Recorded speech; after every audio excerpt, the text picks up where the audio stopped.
This is Dr. Vince Belanzi. Let's talk a little bit about the big pharmaceutical companies, commonly called Big Pharma. I think there's been a lot more evidence coming out that they're not to be trusted. That's pretty evident. In fact, fewer and fewer people are trusting the big pharmaceutical companies. But one thing I want to talk about is how you're influenced by them. They've studied very well how to market to you. They used to market to the doctors, but that only goes so far. Unfortunately, doctors get so busy that may be all the knowledge they have is what comes straight for the company. In fact, you should learn a little bit about how this whole system works. Maybe you already know. But the FDA is not out there to protect you.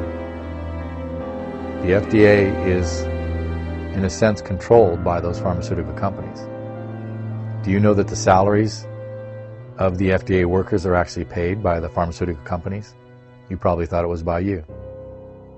Did you know that most of the people who approve the drugs are also paid by the companies that they're regulating? It's not a very clean system at all. In fact, you're not getting any kind of an unbiased opinion when the FDA makes an opinion and allows a drug to go out there. In fact, most companies don't bother to submit negative studies. They don't have to. They only have to submit the studies that they want to. Now, if I make something and I only have to submit the positive studies, I'll probably have a better time getting things approved. You should look into that a little bit. But let's get back where we started. I want you to be more educated and a little less trusting of everything that you're told. The pharmaceutical companies are out there to make money. What you have to do is learn when it's enough.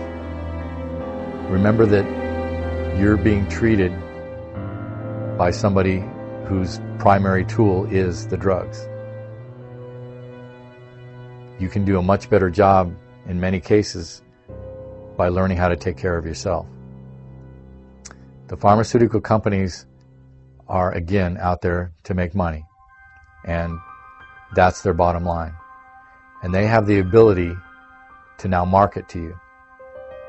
So that's really what I want you to start thinking about. How many drug commercials do you watch? How many things do you see as far as ads? Think of all the pharmaceutical messages that you get. This drug allows you to traipse through the flowers. That drug allows you to be clear of your allergies. That drug helps you if you're depressed. Depression, in some ways, isn't even real. It's a chemical imbalance. In a lot of cases, it's a natural response. But now we've assigned a drug to it. We've convinced young kids from the time that they're just very young that they're sick, in a sense, and they're going to need drugs for their whole life. Let me give you an example. I have a good friend who's a medical doctor, and he had a patient not too long ago, and that patient came in and sat down. The exam started, and the patient said to the doctor, "Well, I would like the purple pill." The doctor said to the patient, "Do you know what the purple pill does?" The patient said, "No, I just want the purple pill." He had just seen a commercial not too long ago on the purple pill. Not even knowing what it did, he went and asked his doctor to write him a prescription. Isn't that exactly what the commercial told him to do? How much are you really in control, and how much is the media in control of you? Do you believe everything that you see? And how many times have you actually performed what they ask you to do on TV? I think if you look at it, you've done it more often than not. I don't think it's a real good idea for drug companies to advertise on the media to the average person. As people get more educated and are maybe a little higher in their tax brackets, it does seem that they are less inclined to trust the drug companies. But there are a lot of people out there who watch and believe everything that they see on that tube. Obtain the information and use things the way they're supposed to be used. Realize that you are being programmed. It's A Brave New World, and that's a book written by a gentleman named Huxley. You might look it up. In that book, they used a drug to control the population. It was actually proposed before Congress that Prozac and Lipitor be put into the drinking water. Now, some people say it was a joke, but it was proposed before Congress.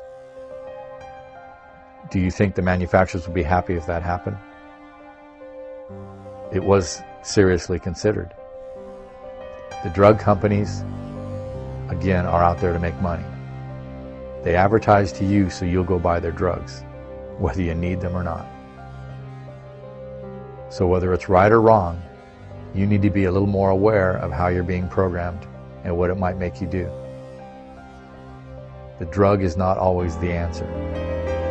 In fact, most of the time, it's only the short-term fix, if not all the time. So be aware, be informed, get educated, and go in with both eyes open. Be real careful about what you believe in the media and who's talking to you. Big Pharma loves to control you. Look up what your reticular activating system does. You can be programmed, and that's what the drug companies are doing.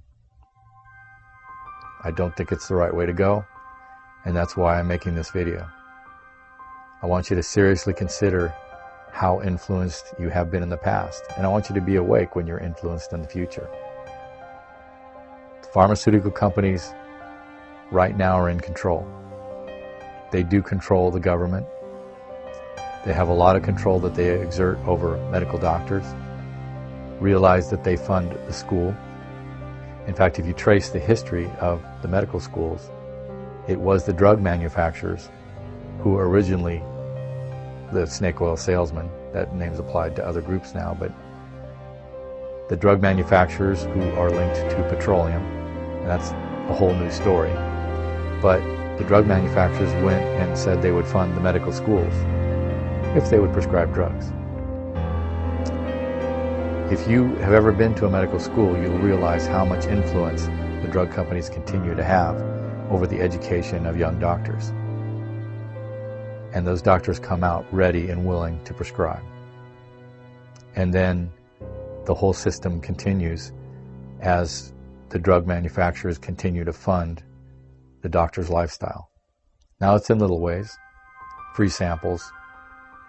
It can be an educational seminar, but that seminar's in Hawaii and most of the doctors are surfing. It's not a perfect system. So be aware of that. Be aware of the influence that's put on medical doctors to prescribe you certain drugs, to get you hooked on those drugs, to get you dependent on those drugs, to use their drugs as the primary tool in their treatment. How many doctors talk to you about nutrition? How many times has the doctor told you how important that exercise is? How many doctors even talk to you about the function of your body? Or do they simply hear out your symptoms and apply the appropriate chemical? Again, wake up, learn how to take care of yourself, realize that things are being controlled at a much higher level than you may be aware of. All this is not unbiased information. I'll leave you with a thought. The New England Journal of Medicine, pretty well-respected journal among doctors, found that they couldn't find enough unbiased reviewers to review articles in the journal. They couldn't find very many people that weren't getting something from the drug manufacturers as far as either a gift or perhaps a straight salary. So they changed their allowance to set a certain limit.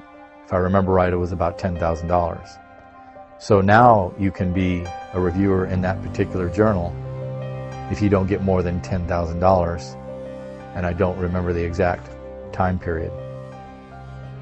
So if you can't find anybody that's unbiased to review an article on a drug, what makes you think you can find somebody unbiased to make a judgment on whether you should use the drug or not. Again, this is Dr. Vince Melanzi.